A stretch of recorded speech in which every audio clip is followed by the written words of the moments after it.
Hello, this is Mike Poore. I give you greetings. I hope that you and your family have had a wonderful holiday.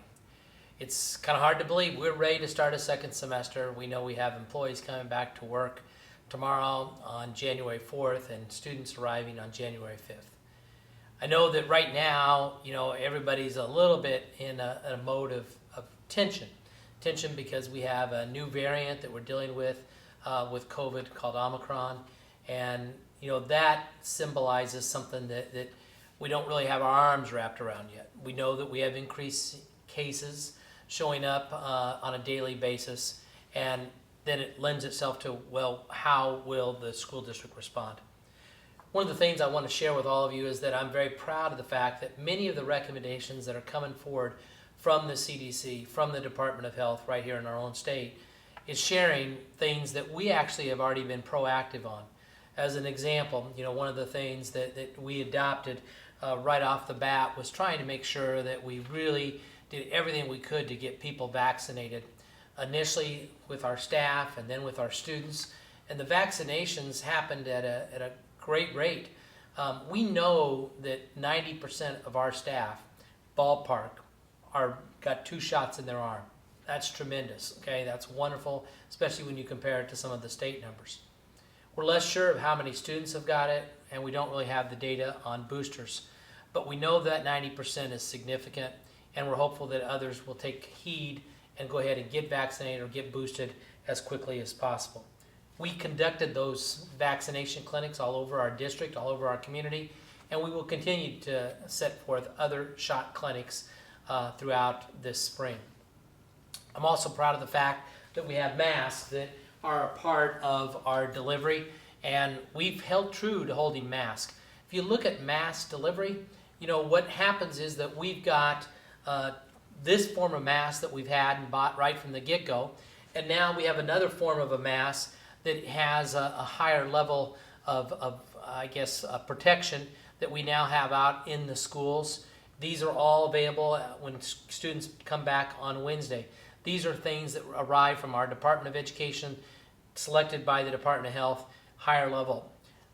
Doesn't mean that these still aren't effective. I've talked to medical providers. These still are good masks, but parents, if you're going to use this, some of the doctors are saying you might want to have this along with a cloth mask, and now you've actually replicated kind of that whole N95 concept to some degree.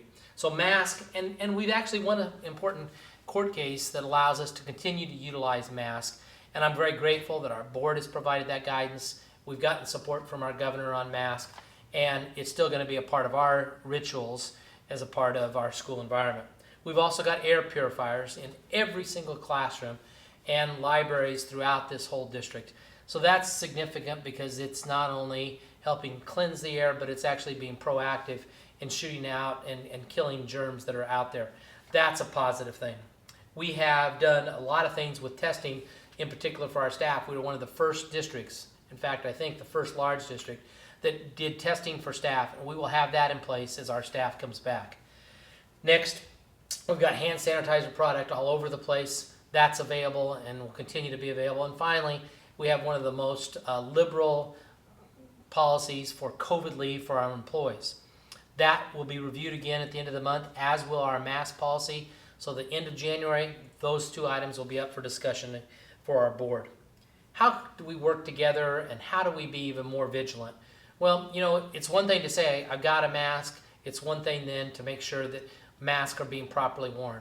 It's also important that what we say is going on in the school environment actually gets replicated. If you think about our own experiences of shopping and going out to dinner, how many people are wearing masks into that restaurant? How many people are going into grocery stores with masks? That discipline needs to return as we battle the new variant. We've got to be disciplined. We've got to work together. We all need to make sure we do that. We also need to make sure that if we haven't had that booster shot, to schedule that, get in to get your booster. If your child hasn't been vaccinated, I would strongly suggest that you do that. Talk to your local physician to get even more guidance on it. I know that many of you are asking and have received messages saying, how can we enhance testing? Well, that is a huge problem, not only here for this district, our state, and our whole country. Testing products are very difficult to come by, as most of you already know. We also know that PCR testing can take as long as 3 days to get information back.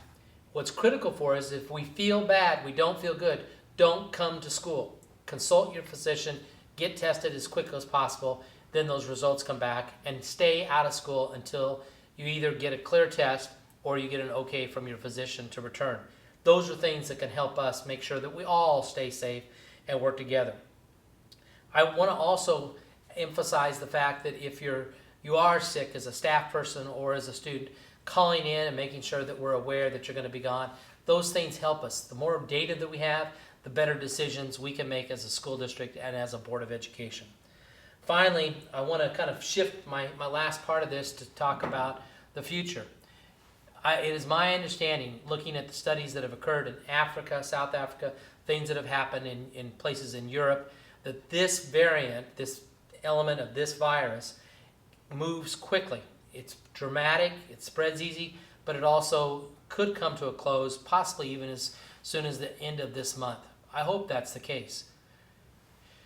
As we think about that, I want you all to realize that we're already even planning for things in the spring. We know how important the spring events are to our students, to our parents, and to our staff. Graduations, Teacher of the Year, all those things. We actually are starting to work on that as well, and we hope to create some level of normalcy of having proms and graduations and all those things in a way that we can have bigger audiences and more people available.